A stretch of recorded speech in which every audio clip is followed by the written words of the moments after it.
The most dangerous people aren't the ones who openly declare themselves your enemy. Their threat is clear. You can see it, and you can build a defense. The truly dangerous are the ones who stand next to you, smiling while quietly planting seeds of doubt in your inner world. This is the person who, with a single backhanded compliment, can make your greatest achievement feel small.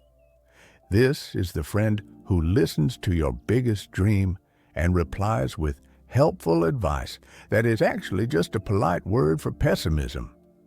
This is the partner who, in the name of love, questions your new passion because it takes time away from them.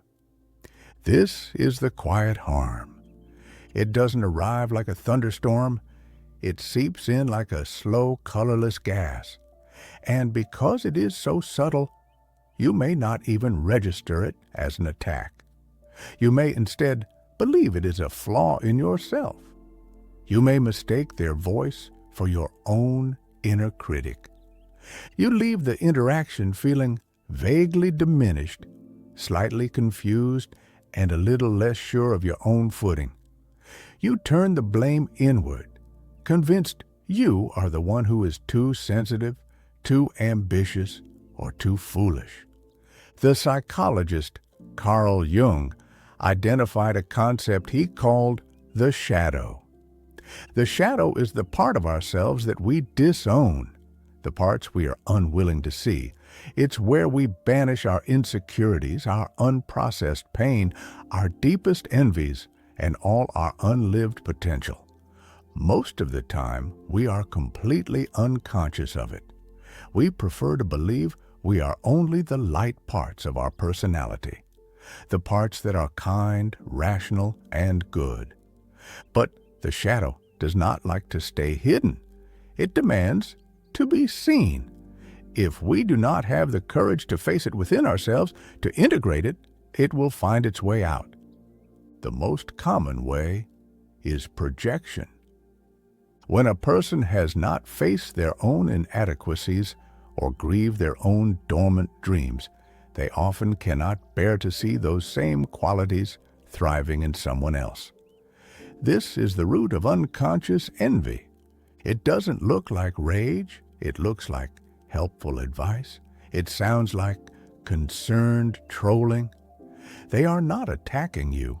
They are attacking the reflection of what they have failed to cultivate in themselves. Your light is casting a shadow, and they are mistaking that shadow for you.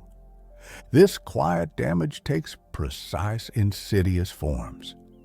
The first is the micro-invalidation.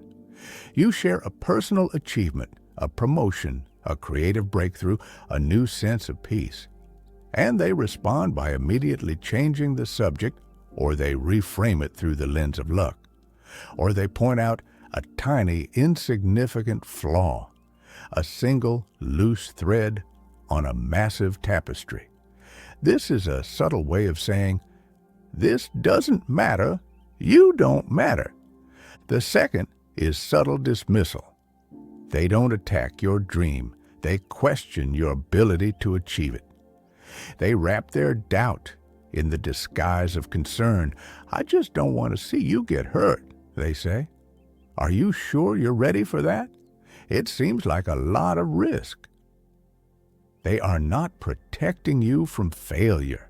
They are protecting themselves from the discomfort of your potential success. The third, and most corrosive, is covert undermining. This is the joke that isn't a joke. It's the backhanded compliment that leaves you feeling small, confused, and questioning your own worth. That's amazing you got that job. I'm surprised they hired someone from your background. Or, you look so great in that photo. It's amazing what filters can do. They create a fog of confusion. You feel the sting, but the attack is so veiled in politeness that to name it would make you seem like the aggressor. And in that fog, your self-worth begins to erode. Imagine you decide to learn a new skill. Perhaps you're learning to play the guitar. It's something you've always wanted to do. It feels vulnerable and exciting. You share this news with a close friend over coffee. Instead of sharing your enthusiasm, they laugh. A guitar? Isn't that a bit of a midlife crisis? I mean, where will you even find the time? The remark stings, but you brush it off. It was just a joke, you tell yourself. They're just being pragmatic. But a week later, you look at the guitar in the corner of your room. You feel a small, cold drop of shame. You feel ridiculous. The seed of doubt has been planted.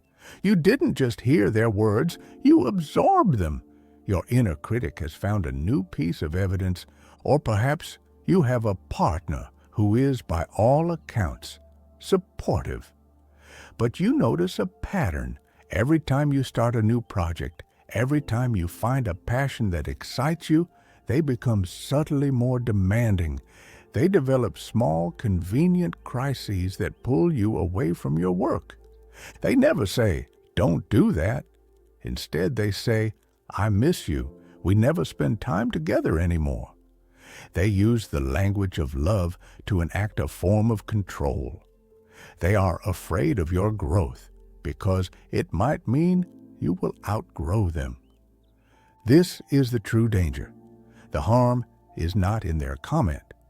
The harm is that their comment has revealed a weakness in your own foundation. You have allowed another person's unconscious shadow to define your reality.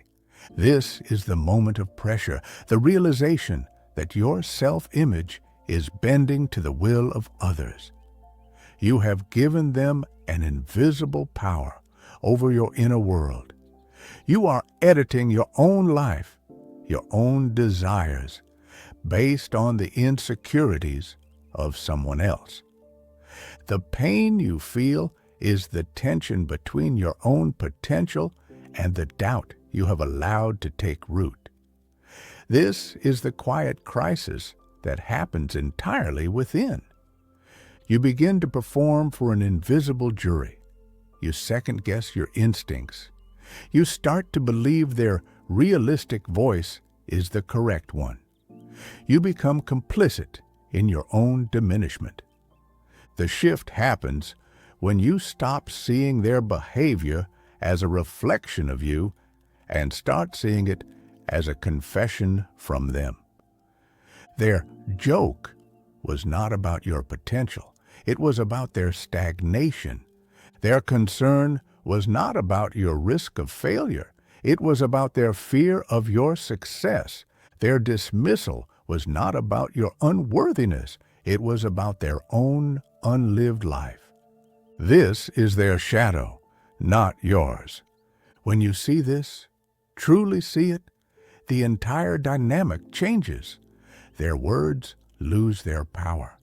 The fog of confusion clears because you are no longer a participant in their unconscious drama. You are simply an observer. You do not need to confront them. You do not need to call them out or win an argument.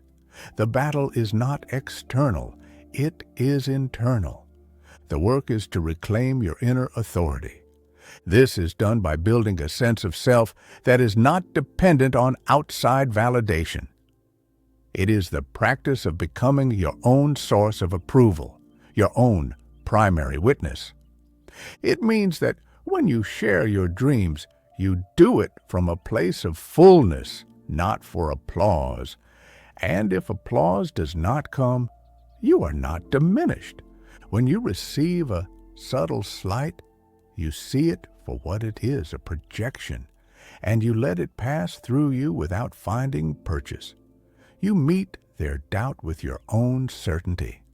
You do not need to be hostile. You only need to be anchored.